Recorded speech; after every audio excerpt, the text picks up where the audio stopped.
राष्ट्र की राजनीति में भूचाल आया है। शिंदे सरकार में अजित पवार डिप्टी सीएम बन गए हैं। उनके साथ 8 और मंत्रियों ने भी शपथ ली है। अजित पवार के साथ 40 से ज्यादा विधायकों का समर्थन का दावा किया जा रहा है और एक तरह से पूरी एनसीपी अजित पवार के साथ खड़ी हो गई है। अजित पवार लंबे समय से बीजेपी में जुड़ने के लिए हरी झंडी की प्रतीक्षा कर रहे थे। आखिरकार महाराष्ट्र की सियासत में अब बड़ा खेला हो गया है। इसी पर देखिए एक रिपोर्ट। मी अजित अनंतराव पवार गांभीर्यपूर्वक दृढकथन करतो की कायद्याद्वारे स्थापित झाले आहे अशा भारतीय संविधानाबद्दल मी खरी श्रद्धा व निष्ठा बाळगीन। मी भारताची सार्वभौमता। महाराष्ट्र की राजनीति में बड़ा उलटफेर देखने को मिला है। एनसीपी के बड़े नेता अजित पवार अपने 40 समर्थक विधायकों के साथ शिंदे सरकार में शामिल हो गए हैं। अजित पवार ने एक बार फिर पार्टी से बगावत करते हुए महाराष्ट्र के डिप्टी सीएम की शपथ ले ली है। वहीं अजित के साथ 9 मंत्रियों ने शिंदे सरकार में शपथ ली है। इन मंत्रियों में छगन भुजबल के साथ कई अन्य बड़े नेता भी हैं। इस शपथ ग्रहण समारोह में सीएम एकनाथ शिंदे और डिप्टी सीएम देवेंद्र फडणवीस भी शामिल रहे। महाराष्ट्र की राजनीति में बेहद अहम कद रखने वाले शरद पवार को उनके ही भतीजे अजीत पवार ने बड़ा झटका दे दिया है। अजीत पवार ने एनसीपी के कई विधायकों को तोड़कर शिंदे सरकार में शामिल होने का फैसला लिया।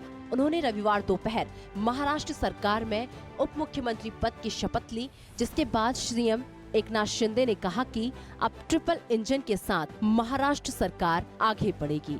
अजीत पवार के साथ एकनाथ शिंदे के नेतृत्व वाले महाराष्ट्र मंत्रिमंडल विस्तार में 8 विधायकों को शामिल किया गया है।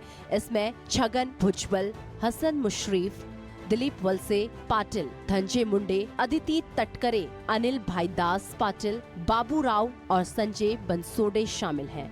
शपथ ग्रहण समारोह में महाराष्ट्र के मुख्यमंत्री एकनाथ शिंदे और राज्यपाल रमेश बैस समेत कई नेता राजभवन में रहे। महाराष्ट्र में अजित पवार ने चाचा और एनसीपी प्रमुख शरद पवार के साथ बगावत कर बीजेपी शिवसेना की सरकार में शामिल हो गए। इसके बाद अजित पवार ने बताया कि एनसीपी उनके साथ है और वो एनसीपी के चिन्ह पर ही चुनाव लड़ेंगे। बता दें कि पिछले दिनों अजित पवार एनसीपी का अध्यक्ष न बनाए जाने के बाद से नाराज चल रहे थे। इसी बीच उनके बगावत की खबरें आईं, जिसके बाद रविवार को अजित पवार राजभवन पहुंचे और डिप्टी सीएम के रूप में शिंदे सरकार का हिस्सा बन गए। दरअसल 10 जून को शरद पवार ने अपनी पार्टी में 2 कार्यकारी अध्यक्ष की घोषणा की थी। इस घोषणा में शरद पवार ने अपनी बेटी सुप्रिया सुले और पार्टी नेता प्रफुल्ल पटेल को कार्यकारी अध्यक्ष बनाया था, लेकिन अजित पवार खाली हाथ रहे। शरद पवार के इस फैसले के बाद से ही इस तरह की खबरें चल रही थी कि अजित पवार नाराज चल रहे हैं और वो बगावत कर सकते हैं। इससे पहले अजित पवार 2019 में भी शरद पवार के साथ बगावत कर चुके हैं। 2019 में चुनाव के बाद शिवसेना ने बीजेपी के साथ सरकार बनाने से मना कर दिया था। ऐसी खबरें चल रही थी कि एनसीपी, कांग्रेस और शिवसेना साथ आकर सरकार बना सकते हैं, लेकिन 23 नवंबर की सुबह अचानक खबर आई कि अजित पवार ने 12 विधायकों के साथ बीजेपी को समर्थन दे दिया है। फडणवीस ने मुख्यमंत्री और अजित पवार के डिप्टी सीएम की शपथ ली। हालांकि बाद में शरद पवार ने इस पूरे घटनाक्रम को पलट दिया और अजित पवार के साथ सभी विधायकों को पार्टी में वापस बुला लिया। शिवसेना के बाद एनसीपी की इस टूट ने महाविकास अघाड़ी को जबरदस्त झटका दे दिया है। एक तरह से महाराष्ट्र में खेल हो गया है और अजित पवार ने साबित कर दिया है कि वो अपने चाचा शरद पवार पर भारी पड़े हैं। एनसीपी के ज्यादातर विधायक उनके साथ हैं। इसका प्रभाव केवल राज्य की सियासत पर ही नहीं, देश की राजनीति पर भी पड़ना स्वाभाविक है।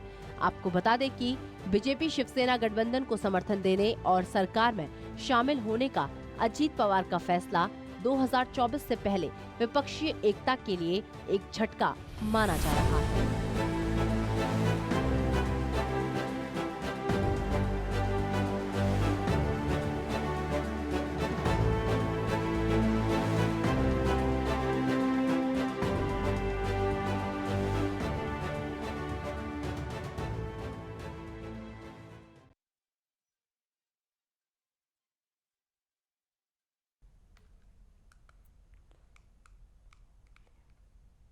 अजित पवार अब महाराष्ट्र के नए डिप्टी सीएम बन गए हैं। शिंदे सरकार में 9 मंत्री के साथ शामिल हो गए हैं। अजित पवार के साथ 40 से ज्यादा विधायक हैं, ऐसा अजित पवार ने दावा किया है। और इस कदम से शरद पवार को बड़ा झटका लगा है, साथ ही साथ विपक्षी एकता को भी बड़ा झटका लगा है। महाराष्ट्र की सियासत में खेला हो गया है और अचानक से अजित पवार शिंदे सरकार के साथ हो गए हैं, शिंदे सरकार में शामिल हो गए हैं। और इसी बीच ये बड़ी जानकारी आप तक पहुंचा रहे हैं, जहां पर अचानक से कल यानी कि रविवार को महाराष्ट्र की सियासत में भूचाल देखने को मिला। अचानक से अजित पवार राजभवन पहुंचते हैं और वहां पर वो अपने विधायकों के साथ पहुंचते हैं। साथ ही साथ शिंदे सरकार के तमाम नेता मंत्री भी वहां पर पहुंचते हैं, विधायक भी वहां पर पहुंचते हैं और राज्यपाल की उपस्थिति में वो शपथ लेते नजर आते हैं। और महाराष्ट्र सरकार में पवार गेम देखने को मिला है। अजित पवार महाराष्ट्र के नए डिप्टी सीएम बने हैं और शिंदे सरकार में 9 और विधायकों ने मंत्री पद की शपथ ली है। साथ ही साथ अजित पवार ने दावा किया है कि 40 से ज्यादा विधायक उनके साथ है।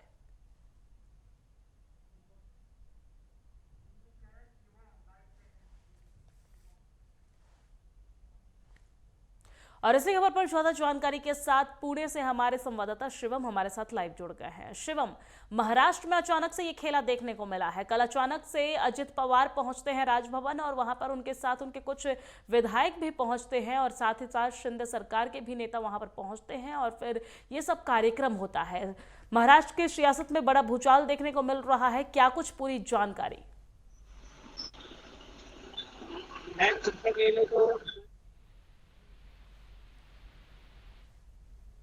रोहित पवार जी वो भी वहाँ पे ही मौजूद थे और दोनों ने प्रेस को इन्फॉर्म भी किया बाद में सब होने के बाद।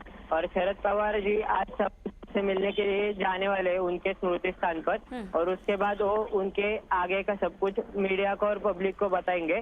और साथ ही साथ बहुत ही मात्रा में कार्यकर्ता लोग भी उनके साथ वहाँ पे मौजूद है और जो युवा पीढ़ी आज की वो भी वहाँ पे उनके साथ मौजूद है। और जयंत पाटिल जी ने कल बोलते वक्त प्रेस को इन्फॉर्म करते वक्त ये कहा कि जयंत पाटिल साहब के संपर्क में 12 से अधिकतर आमदार है जो कि वापस राष्ट्रवादी में आने की ख्वाहिश रखते हैं।